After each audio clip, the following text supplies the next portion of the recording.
Take 5,775,000. Hey, this is Dave from DQ Studios and NotSoAncient.com, and I'm here with the first of a three-part video review of the new Photex multi-booms. And there's two different versions we're going to look at. There's the 16-inch version that has a dual flash bracket, and there is the 28-inch version that has both a quad bracket and an included single bracket for a total of 5 flashes. That's a lot of flashes. Now, spoiler alert, I really love both of them, and I recommend buying both because, as you'll see, they are modular. You can mix and match all of those different mounting brackets into any configuration you want. And so let's take a look, first of all, in this video about, why would you ever need one of this? Who's it for? And also, what makes a good flash bracket? So, first of all, why would you want it? If you shoot with off-camera flash like we do, sooner or later you're going to have to figure out a place to put your flash. And there's simple solutions like an umbrella mount like this that can go onto any stand. But the problem is, if you ever wanted to add more than one flash to that, you've got to find another solution. So Dave, why would you ever want to add more than one flash? There's a couple of reasons why you would want to gang multiple flashes off camera. And the first is going to be more power. If you're going to be shooting outdoors against the sun, you'll probably want to have more power than is possible with one simple strobe. So you can gang up to 5 flashes together to get a lot more power. It'll also not only give you more power, but reduce your recycle time if you don't need full power from each flash. If you had one flash, let's say you're shooting at full power out there, and your recycle time is going to be 3 to 5 seconds, right? And it's going to overheat pretty quickly. But let's say you put 2 flashes on a mount like this, and all of a sudden you would reduce your recycle time to like 1 or 2 seconds, and you reduce the possibility of overheating your flashes as well. Bonus, right? And the third reason why you might want to use off-camera flashes with multiple flashes is the fact that you can now choose to use different light modifiers. And a couple things that we often use is a shoot-through umbrella, really simple. And because of these new brackets, we're also playing with the Westcott Apollo, which I've had for eons, but haven't really used much because it's been really cumbersome to use with the current stands that I have. But we'll show you in the next video, or the third video actually, how we use those with those soft boxes really easily to set up. Now, what makes a good flash bracket? One, it's got to be reliable and really strong. And so if it's not reliable and strong, why even bother, right?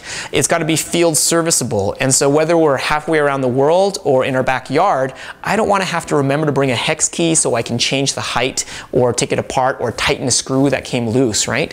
And it's also got to be travel worthy. Does it pack up nice and tight? Is it quite light for what it does? Does it give me versatile options? Yeah, so I can actually shoot multiple flashes and configure it the way I want it to.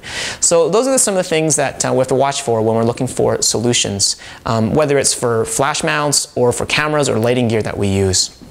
Now, I made a video a lot of years ago about some of the solutions that I've tried to find a great flash bracket. And some of those have included literally doing it myself, do it yourself, the great old route. And literally I would take a tap and die set and turn out 1/4" 20 screw holes out of stainless steel, which is really hard, and softer aluminum, which isn't so bad. But then I found other commercially available solutions like the Brewer bracket, which seemed like a godsend because of the fact it solved a couple of problems. One, you could mount 2 flashes onto the base, and bonus, it would actually put the flash head on access to the umbrella, which is really nice. And so I thought, hey, that's a great idea.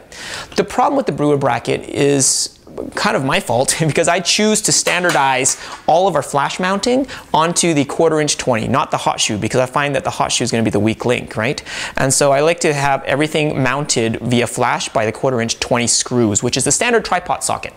So the problem with the Brewer bracket was that the screws weren't captive. So if I were to choose during a wedding day to shoot with the flash on the umbrella mount and then take it off, I got to take care of the screws somewhere. And so I don't want to babysit screws. I lost so many screws, it's not useful to me. So I didn't end up using this for many weddings at all.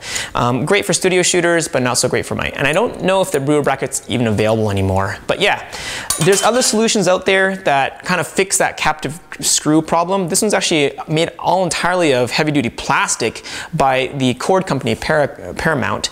But the problem with the plastic was the fact that it literally bends in the wind. And in windy Alberta here, that's not going to be very useful to us outdoors, right? So After making this stuff by hand, I actually worked with a machinist, a CNC machinist, and created multiple designs and figured out, you know what, how can I get the flash mounted, how can I get it really thin and light, and how do I get it modular so I can do what I want with it. So thank you so much, Desiree and your dad. You guys are awesome. Then I found a guy named, oh, actually here it is. One of the cool things is, this is my Mod Shop one. So you can have your mounting flashes on access to your umbrella, and that's exactly what you want. Anyways, then I came across a guy named Elvis, and he's out of Australia. Hey Elvis. This guy, I hate to admit it, he's smarter than me, yeah. And so I came across his design and I had to buy it and try it because he actually handmade this stuff. Like, it's kind of ridiculous. He hand milled it out of aluminum. And why is this so much better? Well, first of all, it's got captive screws, which was genius, but also, check this out, it's modular. If I wanted to fold it flat for packing, literally, there it goes, it's flat. And you can actually put 2 flashes on there and shoot tabletop with it as well.